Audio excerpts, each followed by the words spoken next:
You're listening to the My Simplified Life podcast, and this is episode number 95.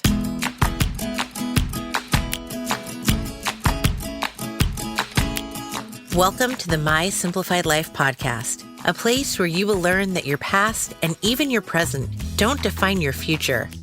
Regardless of what stage of life you're in, I want you to feel inspired and encouraged to pursue your dreams, simplify your life, and start taking action today. I'm your host, Michelle Glogovac, and I'm excited to share my stories and life lessons with you while taking you on my own journey. This is My Simplified Life.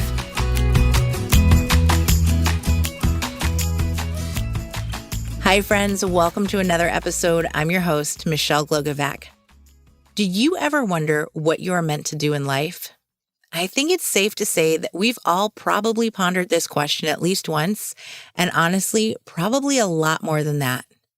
My guest today is giving us some insight into exactly that. Kelsey Abbott is a human design reader and certified professional coach. Using the day, time, and location of where you were born, Kelsey can then give you insight into the type of person you are, why you operate the way you do, how you can actually succeed when it comes to working with others, and so much more. Before our interview, I gave Kelsey my info, and she's going in depth as to what my human design chart means and the type of person I am. It was eye-opening, and I truly felt seen and understood. Human design offers a map of your unique genetic design with detailed information on both conscious and unconscious aspects of yourself. It's a combination of astrology, Ching, Kabbalah, and the Chakras. I'm intrigued by it and know that after listening to this episode, you'll see how learning your own human design chart can help you in your life and business. Hi, Kelsey. Hi, Michelle. I am so excited to talk to you because this is a topic that I know nothing about. So I am so excited and looking forward to learning about human design. But before we do, can you introduce yourself to everyone, please? Yeah, I'm Kelsey Abbott. I am an intuitive human design reader, a certified professional coach, an instigator of joy, and the host of the Find Your Awesome podcast. I love it. And what is human design? Because I don't know. Yeah. When did you first hear of it? I think in the online space, you kind of see it pop up. And I do have a girlfriend who said recently, I'm getting into human design. Let me know when you were born. And I'm like, oh, I got to get my birth certificate out of the safe. And I just didn't have time. So when I got the pitch to have you on the show, I'm like, this is great. You do this for a living. I will open the safe. Yes. So the first time I heard of it was through a podcast guest a few years ago. And she said to me, have you ever heard of human design? And I had never heard the two words together. Like my first thing was like anatomy. and I had no idea what she was talking about. And she really didn't give me any information whatsoever. So I'll back up first. I got my master's degree in marine biology. So I worked as a scientist for years, then became a science writer. Then, and on the side, I always coached swimming, coached triathlon, taught group fitness, and was a personal trainer. Then I became a certified professional coach like 8 years ago, started my podcast when we were traveling in a camper around the country. So that was in 2017. And then this guest said to me, have you ever heard of human design? So I'm like only a little bit curious because those words didn't go together. But she said I needed to know my birth time, which I happened to know. Like I've known that my whole life. I was born at 12:28 p.m. So I put that into a link and then got this chart when I was like, okay, now what do I do with this? Like this means basically nothing to how me. I feel right now with two printed pieces of paper in front of me. Yes. So for people who haven't yet seen a human design chart, it's like a profile of a human head over a triangle or a tent with a whole bunch of shapes, which may or may not be colored, and some numbers and some lines. And it's nonsense. And then there are words that come with it. And those words don't really mean anything either.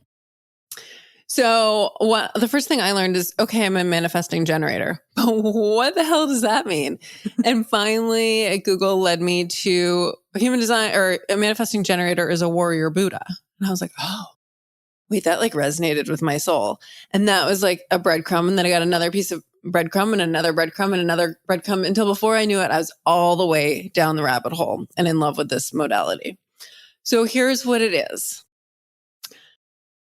Your little baby soul got called to Earth School, got super psyched about that because learning as a human is like the best kind of learning. And it chose how you're here, how you're going to change the world, and then picked out all of the tools you would need, the unique tools you would need to change the world in your own unique way. And it gave them all to you and then picked the exact time and place and date where you would enter the world.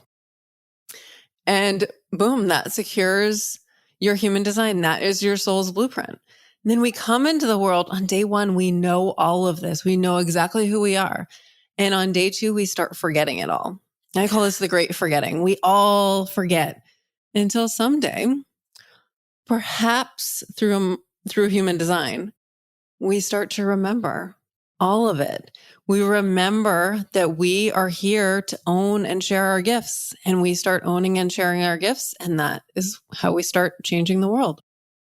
It sounds really beautiful, and it sounds very much like the movie Soul pops into my head. It is. It's very similar to Soul. I think I listened to an interview actually with a producer or someone who made that movie. I'm not good with movie industry titles. And I was listening for a hint that he was familiar with human design. And I don't know, I didn't get anything, but I feel like he's got to have some niggling notion of human design. Or someone told him after they watched the movie, this is very like human design. And he Googled it quickly before he was interviewed. So can we go over what mine is? Because people can understand, and so I can understand what this all means. Because the one thing that I have is my type is projector. Yes. And when I read through it, I'm like, yeah, that totally makes sense.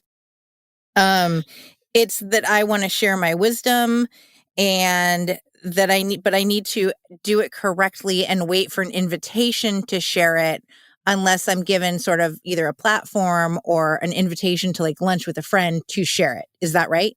Yeah. Yeah. So as a projector, you're like a bird sitting on the branch of a tree in the forest, and all the rest of us are running around on the forest floor. And you are watching the rest of us, because projectors can see everybody else.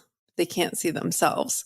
So projector watching everyone else, watching the squirrel run around, bury his nuts. And then a couple days later, watching the squirrel run around looking for his nuts. And there's two ways that projector can play that situation. One, the projector, you, Michelle, yell down, "Yo, squirrel, I know where your nuts are." And the squirrel looks up and is like, "Who are you? Mind your own business." And runs away. Or that squirrel looks up and sees you in the tree and is like, "Oh, hey, Michelle, I bet you can see everything from up there." And you're like, "Yeah, I can. Do you happen to know where my nuts are?" "Yeah, they're right over there." And then the squirrel will be like, "Thank you so much. You are amazing." So that's the way waiting for an invitation goes. You could also create an invitation. You could say, "Hey, squirrel, you're looking kind of frustrated. Can I help you at all? I see a lot from up here." And maybe the squirrel would say, "No, buzz off, mind your own business." Or maybe the squirrel would say, "Yeah, do you know where my nuts are?" And then you could help. And then what about the part where I can't project on myself, or I can't see what I'm doing? Yeah. Well, so your work in the world, your first step is to see yourself. When a projector sees themselves, they light up like a lighthouse. Like, you guys are here to guide the rest of us with your wisdom. But we can't see you until you see yourself. So you've got to do the work to see yourself. And you, Michelle, you're a 2-4 projector. So 2-4 is your profile. The profile is like the two numbers that go together in any sort of human design chart. 2-4s also can't see themselves. So you are doubly challenged at seeing yourself. You also, so you're a projector, so you have this penetrating energy. You can see everything around you. And you have extra penetrating energy. That's like the theme of your life, which means you really, truly can see through everything. So you've got extra power on both sides. For you, the trick is in knowing that we are no longer in 5th grade. And when somebody tells you you're good at something, they really mean it. You can't see that you're good at something until somebody else tells you. Your job is to receive that information and embody it. So my favorite tip for projectors on that, and for 2-4s, is when somebody tells you you're good at something, say, thank you. I know. And let it drop into your body. This feels very, not just powerful, but like I feel like you're seeing me right now. Because I feel like this year, I'm turning 40 next month. By the time I think this airs, I'll just about be 40. And it's really taken all of these 40 years to get to this place where I go, oh, I think I now know what I should be doing. And I've launched a business in the past couple of years, made some changes. And then I went, oh, I'm really good at this. And I need to incorporate more of this into, but you're right on the projecting part, because I can go into a business, I can go into, somebody else. I can tell them, no, you really need to be doing this. Have you thought about doing this? Whether it's personally or professionally. Yeah. So when you, as a projector, tell other people what they could be doing better, you just have to do it carefully, because the rest of us aren't always ready for your wisdom. So this is where the invitation piece comes through, because you can see everything so clearly. When other people don't receive your guidance, you can get bitter and judgy about it. So that's what where am I next? The not self theme, bitterness. Exactly. And that is your not self, which means it's your red flag that you are not living your design. So whenever you feel bitter, oh, I'm not following my design. And when you follow your design, you're going to experience ease and flow, which is way better than bitterness. Oh, I like it. Now, so what is the trick for you? Is just tell me create more. The invitation. So just say like, hey, can I share an observation? And another piece of it is probably accepting the fact that most people don't want to hear your unsolicited advice. These are good notes to take for myself. Now, my signature is success. What does that mean? That means that's such a funny word. These words they first were written in Spanish, and the translation's a little rocky, because what does success mean? It means something different to everyone else. Basically, it means when you guide somebody, when they truly receive your wisdom, you're going to feel successful. Basically, just means you're going to feel good. Sure. That makes sense. And then my definition is triple split. Oh, yeah. That means that you I don't know if I like the way you just responded to that. Oh, it's because my husband is triple split. And it just means that it's going to take you longer to make decisions, because you have 3 different teams within you, and all 3 teams need to get on board before you're ready to commit to something. Oh, that's interesting, because I feel like when it comes to my husband and I'm the decision maker. Like I make a decision much quicker than he does, and I just go with it. Well, we'll need to look at his chart. I mean, he could be a quad split. Okay. That would make sense then, right? I feel like quad splits take at least a year to make a decision. That must be what he is. I'll do his chart later. Now, my authority is it splenic? Yes. What so does that means that you're intuitive. So when you are trying to make a decision, and this actually, if you use this to maximize ease for yourself, it's very possible that this is what enables you to make decisions quickly, because your spleen will, and your intuition, in other words, speaks up instantly. Instantly, you get that intuitive hit about what you want to do. And that's the answer. That's where you go. It can be hard to listen to your spleen or hard to hear your spleen because it only speaks up once. And sometimes in like cryptic ways. And you're like, I don't know, for me, I'm like, oh, hi, human. Can you try and be clearer on that? Because I know you're trying to tell me something, but I have no idea what it is. Interesting, because I feel like since I left the corporate world, I can listen to my gut more, and I feel like it's talking to me more, and it literally will upset me. My stomach will feel upset to the point that I'm like, yep, this needs to go, whatever it is. That's actually an interesting piece, because technically it's your spleen and not your gut, because your sacral center, which would be your gut, is open. So whenever you're feeling stuff in your actual stomach, that would be somebody else's energy. Huh. Okay. This is fascinating. And then the last part would be the hermit opportunist, the 2-4 part. Yeah. So 2-4, you guys are naturally good at pretty much everything. You pick things up so fast. You hone your brilliance when you're alone, and you love your alone time. People who know you really, really, really, really well know that. People who think they know you well, but don't really, think you're this extrovert who loves to be surrounded by people. And you do enjoy your time with your people, but you also really cherish your alone time, your time in your cave. This is so true. And when you say the whole, you can, you're good at whatever you do, that's definitely been a theme for me in trying to figure out what I wanted to do as my business, what I want to be when I grow up, because everything I'd try, I was good at, and I could figure it out and learn it, and I was good. But I went, oh, it's not fun anymore. What is it that I'm really meant to do? That is so common for 2-4s. Because we're taught, do what you're good at. And when you're good at everything, you're like, that isn't helping me narrow it down. So then as a 2-4, how do you narrow that down?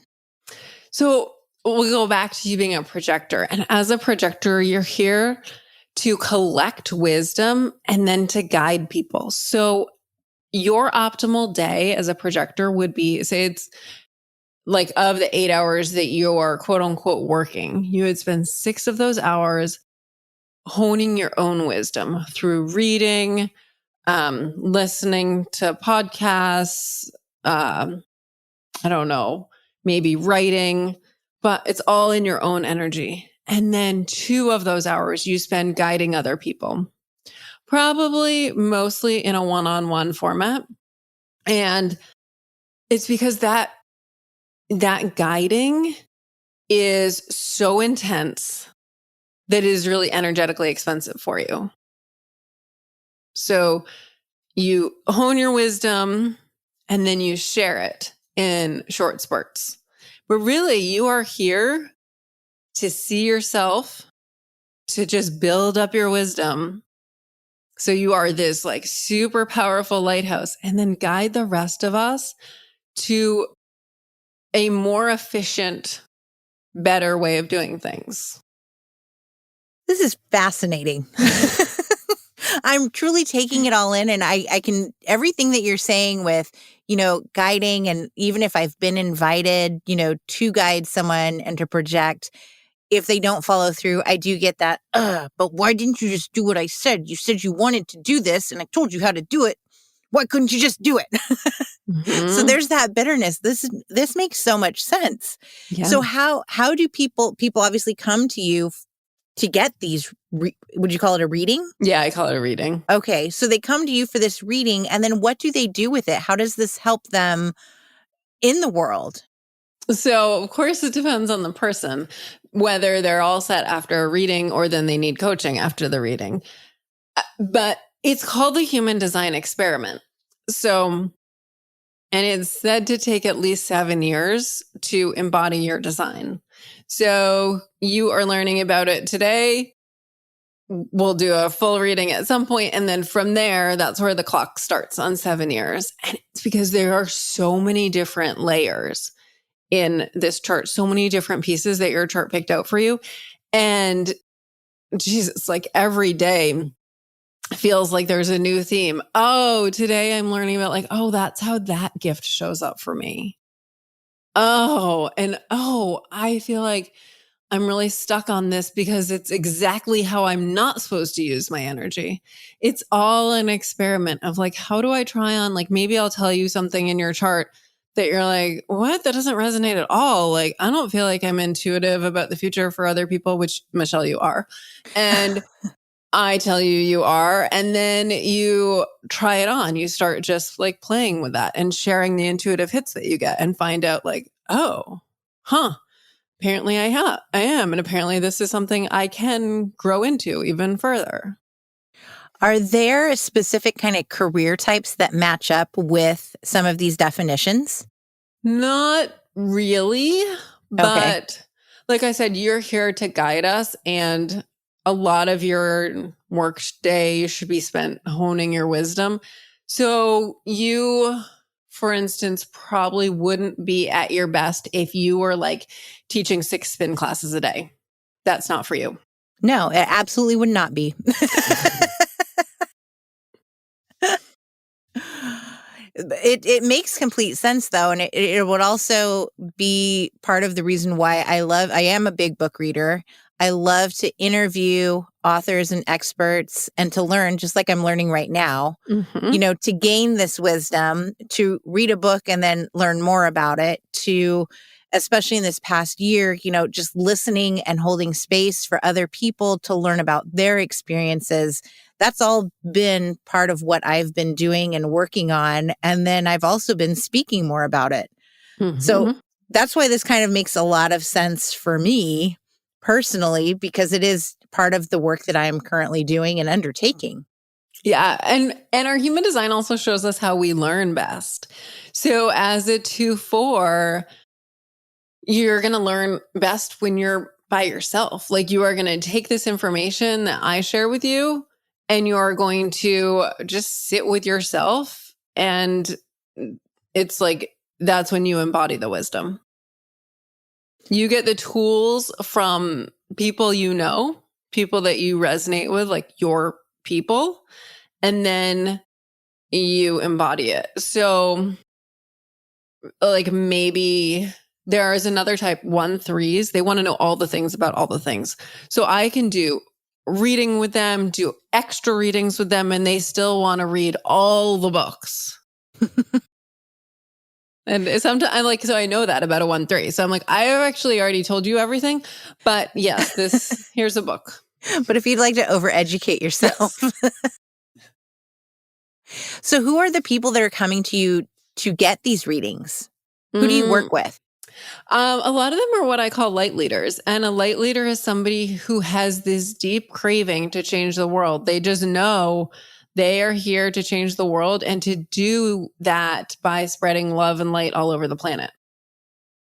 And do we need more of the non-light lovers to be embracing this too?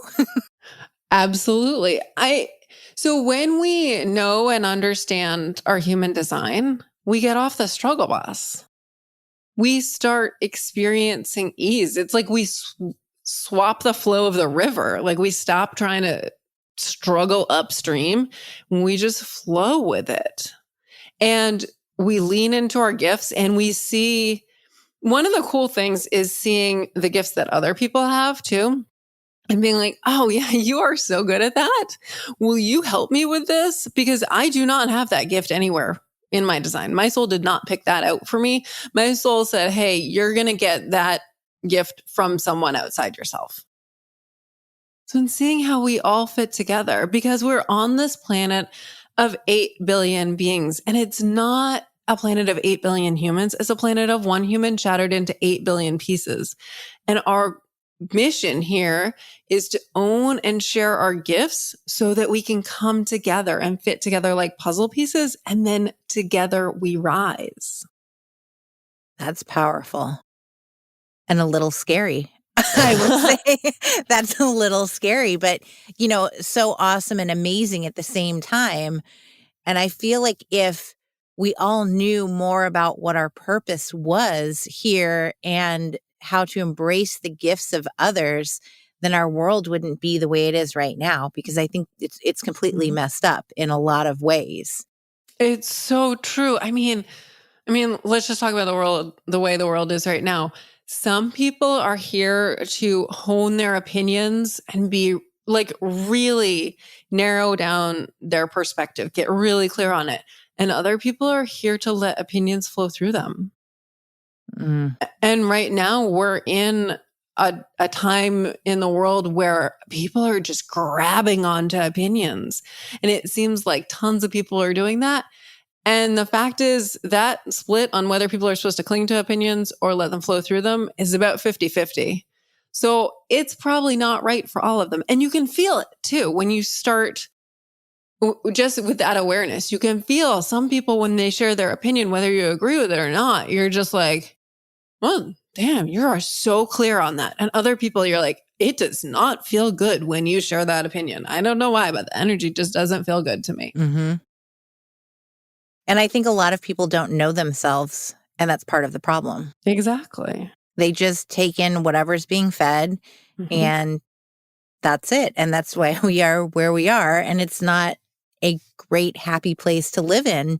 It is, but it isn't. I wouldn't say that this isn't a great, happy place. I love my life. I love my children. I love my family, But when you look at what's on television and the way people are reacting to each other, it's not light and love and happiness that's going on out there. No, it's not.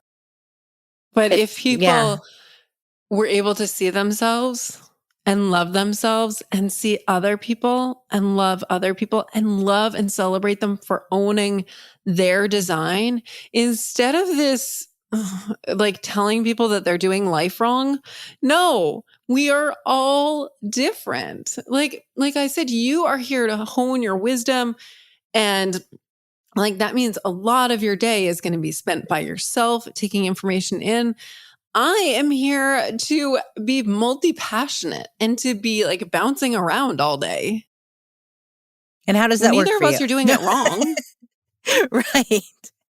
How is it to be a multi-passionate person? Because we hear that term and, I hear you'll read, oh, you can't be multi-passionate, or yes, we're all multi-passionate. What does that mean for you? It's the only thing I know. It means for me, so early on, after I started my coaching, business, I had a few coaches say to me, Kelsey, you got to focus on one thing. I spent a lot of time training for triathlon. They'd be like, ditch the triathlon, just do your business, or ditch your business and just focus on triathlon. I need both. Like I even notice in the off season, my workouts get kind of boring. It's like, just go for a 90-minute ride or just do an easy run. And it drops my inspiration in my business. So I'll reach out to my coach and be like, can you just give me something spicy? Just a little bit spicy. We just got to pick up the inspiration so I can pick up business. But do you think that could be true for others? I mean, like if I go out and I take a walk and I'm in nature and I'm getting whatever it is that's flowing in me, through me, then I feel more energetic when I come home and I'm working and whatnot. Is that the same thing, or is this completely different? Same but different. So it's the same in that is actually following your design. You need to move your body. And when you move your body, Michelle, that's going to help you tap into your intuition. I also need to move my body, and that's going to help me tap into my intuition. And as a manifesting generator, I bounce a lot. Like I went from being a marine biologist to being a science writer to being a certified professional coach. There's just so many dots where from the outside could look like, geez, you're super flighty. But the truth is I needed all of those things. And manifesting generators we pick things up really fast and we flow really fast. So other energy types are often telling us, slow down. But we don't feel like we're going too fast. So I like to give manifesting generators permission to just keep flowing. So if you feel like you need to slow down, by all means, slow down. But don't slow down just because other people are telling you to slow down. You're going too fast for them, and that's okay because they're not you. They'll follow you if they're meant to follow you. This is also fascinating. How did you learn so much about it? So, like I said, breadcrumb. The first breadcrumb was manifesting generators or warrior Buddhas. Then I went to an event and someone was like, oh, you're interested in human design. Oh, do you follow this person on Instagram? Of course, I said no, but I then started following that person. And I basically made it, I created my own school. Like I read every one of her Instagram posts. I searched Apple Podcasts for her name and listened to every podcast she'd been on. And then finally, she created a training program, like a certification program, and I signed up for that. Amazing. This is incredible. I'm totally intrigued by it. I'm going to take this to heart. I'm like, ooh, I got to go Google some more because, I have to gain that wisdom. Well, you don't have to Google. You have me right now. What questions do you have? No, I just want to use it more to, make sure that I am doing what I should be doing. My soul, my time here on earth, I want to make the most of it. And, how is it going, what are some steps that I should be taking in order to make it the most beneficial, use of my time or gifts, and to go that way, whether it is business or professional, that's the same thing, whether it's business or personal, how do I make sure that I am doing what I should be doing? So let's go over a few little pieces of your chart. You're here to be less consistent. So, so many people say you should have a morning routine and get up at the same time every day and do the exact same thing every day, and have a bedtime routine and do the exact same thing every night. You should not. That really? is not ideal for you. Well, then it's time for you to experiment with not doing that. Fascinating, because I have a very morning routine, and usually the alarm goes off at 5, whether I get up at 5 or, kids were up in the middle of the night. But then I go straight downstairs. My coffee's already been turned on and brewed. I change into clothes, sweats. I then go to the bathroom. I write in my journal. I read a daily devotional, and then I will start looking at emails. And then the kids get up at 6. Literally, that is the same thing I do 5 days a week. So the way you can make that more optimized for you is write a list of the things that you could do during that hour. Maybe, so you've got a devotional, you've got your coffee. I'm not going to take your coffee away. No. but and there's some journal writing in there. Maybe some days you might want to meditate or listen to a podcast or, come up with a list of ideally 100 different things you could do during that time. And then when you get up, you just kind of feel into, okay, this is Michelle time. How do I want to spend it this morning? That's how you make it less consistent. Okay. So you still have that time, but you do what feels good to you that day. If you just feel called to, you're like, I feel like there's something for me in a podcast. And then you just open your podcast app and you're like, oh yeah, apparently I was supposed to listen to that episode. Interesting. Okay. I'll start mixing it up tomorrow. Yeah. After I write my list today. There you go. And then what else besides consistency, in the work that I'm doing, is there anything that I should be more focused on than not? I've been speaking more.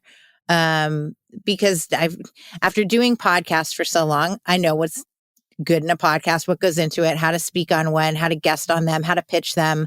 And so I am now traditional PR with a specialty in podcasts because I can tell people how to do it.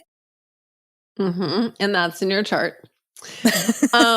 You are not here for strategy and you're not here to be specific.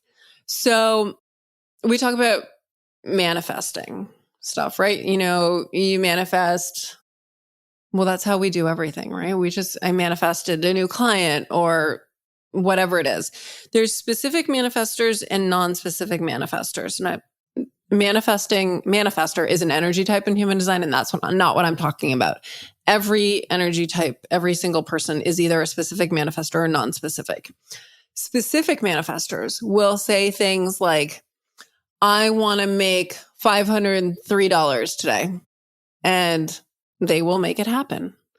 My husband is a specific manifestor, and a few years ago, our refrigerator broke. And that day we got a flyer in the mail that said Lowe's was having a sale, and our fridge was broke. My husband wasn't completely convinced that it was broken, but I was like, hey, let's go to Lowe's and just see what they have. He was like, okay, but I'm not paying more than X amount. We paid $1 less than that amount he had stated. So that's the power of a specific manifestor. You and I are both non-specific, which means we get to say, hey, universe, please bring me abundance for being my authentic self. That finish line, that specific outcome is none of our business.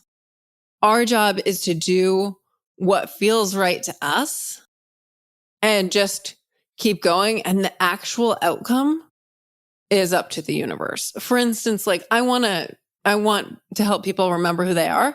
I want to spread the news about human design, but I don't say I want to be on Michelle's podcast specifically because I don't know. The universe is going to show the way I'm supposed to spread human design, right? Whether it's through podcasts and what podcast it's on, whether it's through speaking to groups, whether it's through teaching my own classes, whether it's through one-on-one work. The universe knows that. I don't have to figure that out. So am I in the right spot then in doing what I'm doing if I'm not supposed to be specific or strategy? Do you feel like you use strategy? Well, yeah, because I'm pitching to the certain media outlets and podcasts to get my clients the coverage. What would it look like for you to be less strategic? I say that, and I think it's twofold because I am pitching them in a strategic way, looking at like what's going on in the world, what's their story about, what's the angle that we use. But at the same time, I really leverage the relationships that I'm creating outside of the pitching part. And that's really where it's coming. And then I also see it reciprocated. Like there's one journalist who, I don't know if I even pitched to her to begin with, but she keeps coming back to me just because we have this banter going back and forth. There you go. And that is how it's supposed to be. I love this. I'm feeling so good. Doesn't that feel so much easier too? It does. Yes. And it makes a lot of sense because as I sit back and I look at what I'm doing and, I reflect on it and I go, is this what I'm supposed to be doing? And the part that I do love is the relationships and, making it easy. It is just, oh, hey, so-and-so, I've been following you or you've been following me and then we connect and then it just kind of goes from there versus, okay, let's really strategize who we want to target because to me, that's less authentic in a way. Yes. So, whereas for someone who's specific, that would be totally authentic. Interesting. I hope that people aren't completely bored listening to me, like getting all revved up on learning more about myself. But I hope that they understand like what this can do for them and the ahas and the light bulbs. And really, if I'm getting this out of, 40 minutes, then working with you is what they should be doing. Yeah. This modality gives us permission to be who we are. Typically, some people are absolutely positively blown away by reading in absolute shock. Other people are like, yeah, thanks for that. Thanks for that. Like my soul knew that, but I was taught it was wrong. Because like I said, we know it all on day one and then we forget it all because humans teach us things. They teach us how to like navigate this human world. They want us to do it without pain. They don't want us to suffer. So they teach us things like, oh, be specific or be strategic. But for some of us, that's not energetically correct. And we are constantly going to struggle as we try to be specific. I almost feel like there's a level of like you're a psychic. That's how I kind of Well, feel. that's actually funny that you say that because my number one gift in human design is to be intuitive about the future for other people. And when I first got into coaching, I started connecting with a whole lot of spiritual teachers and healers. And, I had friends that would pull tarot cards for me and stuff. And a lot of times I was kind of disappointed by what they said because I was like, yeah, I know that. And they were like, Kelsey, that's because you can do this. And I was like, mm-hmm. And I was just starting to warm up to that and actually accept it when human design came into my life. And then when I finally learned that piece, I just laughed out loud. And Michelle, you and I, so everyone has these top 4 gifts. And you and I have the same top 4, just in a different order. So you, like I said, you also have that gift of being intuitive about the future for other people. It's your 4th gift. It's my 1st gift. Oh. So you're a little bit psychic too. Huh. That makes sense. Mm-hmm. It's absolutely fascinating. When are you going to tell me my future? Oh, well, when it pops into my head, actually, when it feels energetically correct. I do feel called to share this bit with you, though, that you, because of the way your chart is laid out, you are particularly prone to burnout. So please don't drive yourself into the ground. Remember that bit of you are here to hone your wisdom by yourself. Spend most of your day doing that. And then some of your day guiding others. But your top priority is taking in your own wisdom. I love that. And always taking care of yourself first before you take care of other people. If you take care of other people too much, it's totally going to block your flow. I totally get that. I melted down last night. So yeah. In taking care of all of the other humans I live with. Mm-hmm. You got to take care of you first. Yeah. That makes absolute sense. And Kelsey, so not everybody has that. Oh. Yeah. I know we all say like, you got to put your oxygen mask on first and you got to give from the overflow. And all of that is true. But you and I have this one gift that I call it the I do it myself gift. Because my first word was myself. Michelle, myself. Oh my goodness. That's amazing. Yes. Yes. Because that is actually your number one gift. No, I'm sorry. It's your number 2 gift. The I do it myself gift. So I always picture this 2-year-old I saw carrying her own skis once. And I could just picture her being like, no, I do it myself. Yeah. And you and I both have that. And it's it's a drive to do it ourselves. And it's an ability to do it ourselves. We do still need help and we need to receive help. But we need to take care of ourselves first. Like that first hour of your day, that is absolutely positively essential to your well-being. Yes, it is. Because if I get up too close to that 6 o'clock, okay to wait clock, then I get pissed off that I'm missing out on that time that was supposed to be for myself. Yep. You need it. Michelle, myself needs that time. You are such a pleasure. This is mind-blowing, fascinating. I'm so thrilled. I'm kind of speechless right now. It's been incredible. Yay. I love changing lives. I love the fact that I was able to give you insight into who you are so that you can continue changing the world. I so appreciate it. Can you share with everyone where they can go have their lives changed too, please? Yes. Come to kelseyabbott.com and grab your free chart there, and I will personally send it to you. So be patient, please. It's not an instant email. You get a response from a real human. And then book your human design reading, where we'll dive all the way into your chart and actually make sense of it for you and give you permission to be who your soul knows you are. Amazing. Thank you so much. You're welcome. Thank you. Whew, talking to Kelsey and learning so much about myself was such an incredible experience. After our conversation, I had her do the charts for my husband and kids, and once again, they were spot on. It's absolutely crazy to me. As Kelsey said, I'm someone who loves learning and gathering so much information, so learning more about myself is definitely something I enjoyed doing. I think that in learning more about who we are, what makes us tick, how we can interact with others, and more is extremely beneficial as we work on being better humans. I encourage you to learn more about yourself and your human design because it will not only be eye-opening, but might just help propel you forward. Thank you for joining me once again, and until next week, learn more about yourself, your purpose, and what kind of impact you want to have in life.